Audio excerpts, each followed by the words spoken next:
Happy Thursday, everybody. Welcome back in the Golden Tee Lounge. Kevin Lindsay here. It is time to take a look at this week's Throwback Thursday Daily Contest. It is on Golden Tee 2009's Black Hills, the Mount Rushmore course of Golden Tee. This, I got to be honest with you, this is a tough course. This is not a course for the faint of heart. It's not one that you're just going to walk into here, play one game, and most likely walk out with a good score. It's a lot of hard work, skilled shots, but that's all right. That is why we are here to either show you those skilled shots or show you absolutely positively what not to do. It will really depend on how poorly I play today. Feeling good, though. Hey, this is a good start. Having hole 2 drivable really helps things.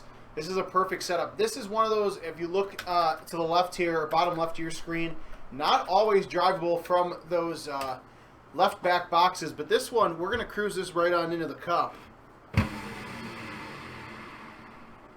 Maybe not right into the cup, but at least putting in for some form of an eagle. That one, I guarantee you, is going to get aced a handful of times throughout the day. If you're new to Golden Tee or the arcade side of things, goldentee.com/locations, find a 2021 arcade game or PGA Tour arcade game near you. Daily contest, it's the same wins, the same pins, same tees for 24 hours, which means whether you play before you go to work or while you're having a couple of drinks afterwards, it is going to be just fine. Apparently the game wanted to break as I was about to hit a hole-in-one. That's all right. Look at that. No hole-in-one, but same condition setup, so whether you play one game or 50 or whatever the case may be, or you're playing solo or with your friends, you're going to get that same setup. So it's a good teaching tool, a good way to get better. Speaking of get better, hole number 4, it's the first par 5. This tee box is back, this front left one, not a lot of options here. I'm just going to go ahead and tee it up. I'm going to hit a C3. I'm not going to absolutely crush it, though, although it kind of came out that way. I didn't do a big spinny one. I want to get as straight of a shot as possible here. With this pin position, it's probably going to happen. Not always the case. Sometimes you might have to go around those giant pieces of rock, so to speak. This one is actually pretty straightforward if you just get it on the fairway out there, which means there won't be too much of a problem there.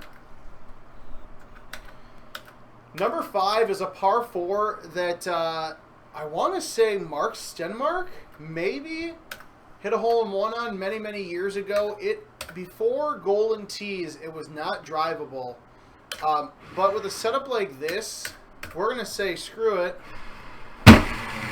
We're going to punch a high T 10.5 degree driver out there. The problem, if you don't get it on the green or in the cup, not as much on this side, more on the other side of the green. You just have a little bit of a chip you need to hit to get that eagle. And of course, I bounce it off the stick. But this is a perfect setup if you've never driven that hole or you want to try to get on shot of the week. That's a perfect game. If you screw up 1 through 4, don't quit until you get to 5. Try for the great ultra shot and then go from there. Hole 6, an always drivable par 4, just not always the way you want it to be drivable. And what I mean by that is just take a look. Big slope change, plenty of opportunity to, underhit your 5-wood, which is not always a bad thing. In this case, it may be because if you hit it too soft, you hit the fairway and then get pushed into the water in certain instances. So what we're going to do is we're going to just hit bite. Don't worry about hitting or pulling back too far to the left because you've got plenty of green on the right-hand side. Now, if you end up like me and you end up short, you got to be careful. You be very precise with your chip because if I didn't make that, going in the water, and then we're probably doing that same chip for par. So you just have to take your time with it.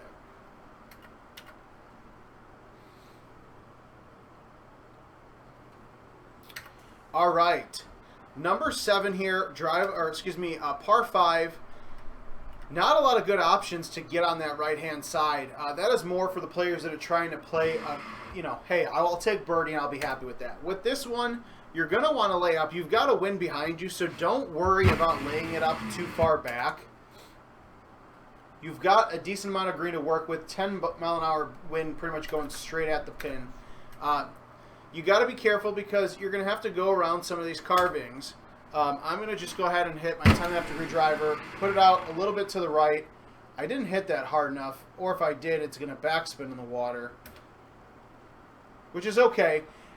You have a lot of green to work with, so that might not be a bad one to just say, hey, throw it out there with no spin and see what happens.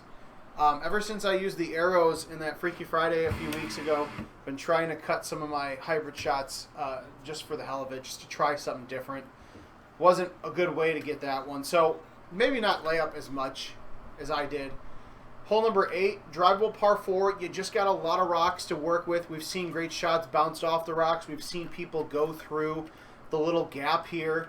The pin setup's not good for that. It is kind of tucked in that bottom right corner. We're just going to go ahead and high tee this 5-wood and ultimately hit it too short. Bounce it off of that one and land, in chippable range on the heavy rough, so just be careful of that when chipping. That's why I pushed that 6-iron a little bit harder than I typically would, because I knew I was going to have to get a little extra force to get up out of the heavy rough.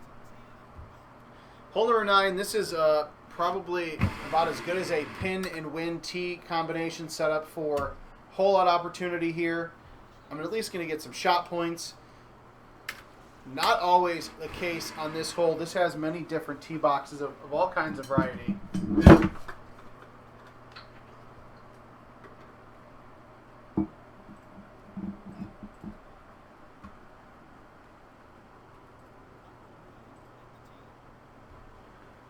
But as we move on to the back 9 here, hole number 10, this is an interesting one. It's a par 4. It looks massive because it is massive.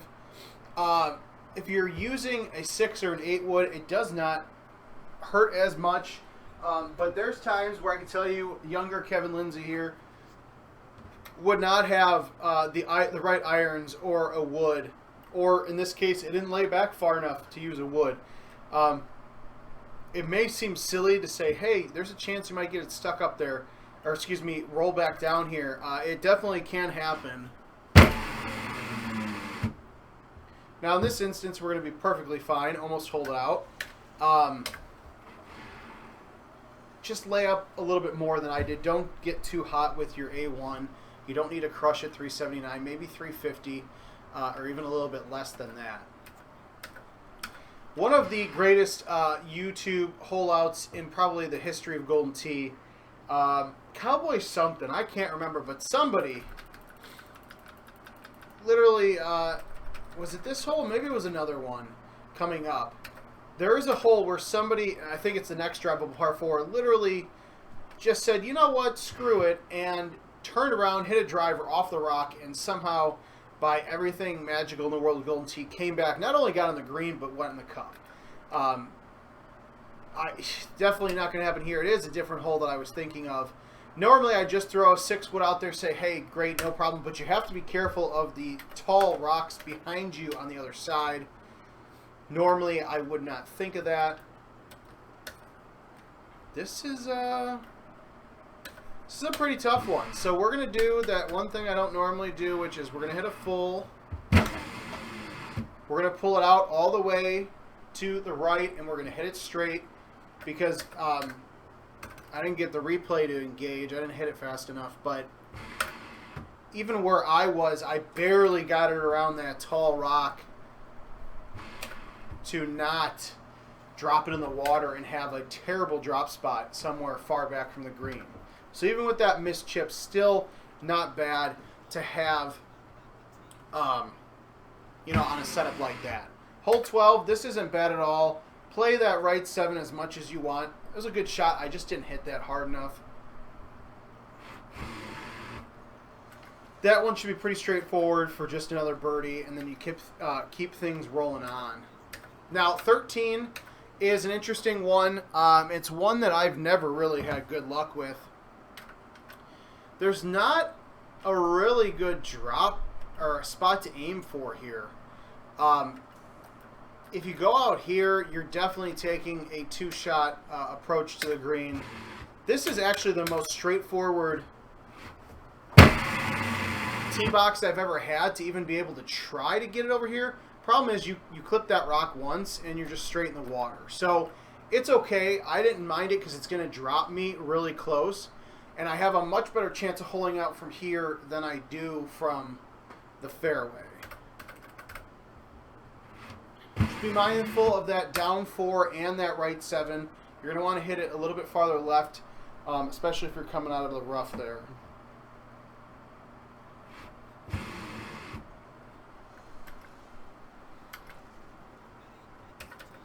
So this was the hole number 14 where somebody literally turned around, punched a driver at this rock. Their golfer nearly almost got taken out, and then they were able to just magically drop the shot in the hole. It may be one of the best hole-in-ones in Golden Tee history. Now if somebody can take a zero hybrid through this little gap, skips the water in between the other rocks up near the green and in the hole, I would maybe give that consideration. This one's tough because you're not just battling these rocks here. I can easily just go over and do a big A2 full and call it a day, but you've got these rocks that are blocking the green. Kind of reminds me of one of the new courses coming out, as there's your little teaser. And I don't really think hitting the 8-wood straight here is going to work. So we're just going to go ahead. We're going to just do an A1.5 and hit it hard enough that you get over those rocks. We're just going to have to chip or putt for eagle. Honestly, this is one of those more difficult and straightforward courses that it's not the worst thing in the world to have to go at it like that. Just something that if you're used to me where you just, boom, let's think 2 seconds and go, this is definitely a course where you want to step back, breathe a little bit, and then see what happens. All right, our 2008 Design a Hole Contest winner, the Falls. Again, this is probably one of the more difficult tee boxes you'll ever have. I don't know if I've played this one that much, this tee box. So we're just going to go ahead and do a driver with some backspin, and it gets swallowed up by the waterfall there. That's okay. I don't really have a good option for you there. I thought about hitting it off of the rock wall to the left. It's just so tough to bounce it off there. Maybe there's probably a better shot. That hole's a tough one. And speaking of tough ones, I don't know what Kool-Aid Jim Zielinski was drinking when he made this one, but 629 yard par 4, especially towards the end of this course. This is one where you have to give it a run for its money. Because you've got these these fairway slopes, a big 15-mile-an-hour wind in your face. By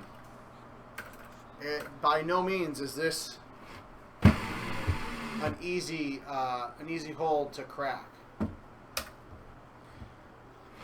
And it's tough because you're putting in, you're like, yes, I got the eagle, and then you're like, just kidding, it's a par 4. It's a tough one. But again, this was the era of Golden Tee where you had Bonnie Moore, which was a scoreable course, and the rest of the courses were pretty difficult. And not to be outdone is hole 17. Couple different tee boxes all across the board here. This one, we've got some room in the back corner, so I don't mind getting a little bit cute with my approach shot, as long as I don't hit the rocks first. Oh, shot of the week? Oh, you bastards. Somebody's going to get shot of the week by bouncing off of these walls. And I'm not even going to be mad at them for it because it's a fun shot if you can pull it off. I just know with the super spin, I wasn't too worried about going off of the wall, running off past the fringe onto the wall, because it's like a 5-minute delay. You got to sit there and watch the ball. Just like this one. If you screw this one up royally, which I may or may not do now, it just drops off into the abyss. But this one, pretty straightforward. Just push it out to the right, get it on the green, and let that left 10 do the rest, like dropping this in the cup. Come on. Ugh. It's all right. Just be careful when you're putting. As I almost was talking about it, I was careful. And you saw how that literally grabbed the right edge of the cup and almost was a birdie putt after the fact. So there is your look at this week's Throwback Thursday Daily Contest on Black Hills. Next week, next Tuesday after Monday Mix-Up, Daily Contest rolls back to 2020 courses. So the regular courses, the Jim Z courses, and the remasters are all going to be in the Daily Contest rotation throughout the last half of January to get a little bit more in there. So looking forward to that. We'll see you guys tomorrow for Freaky Friday, and have a good rest of your day.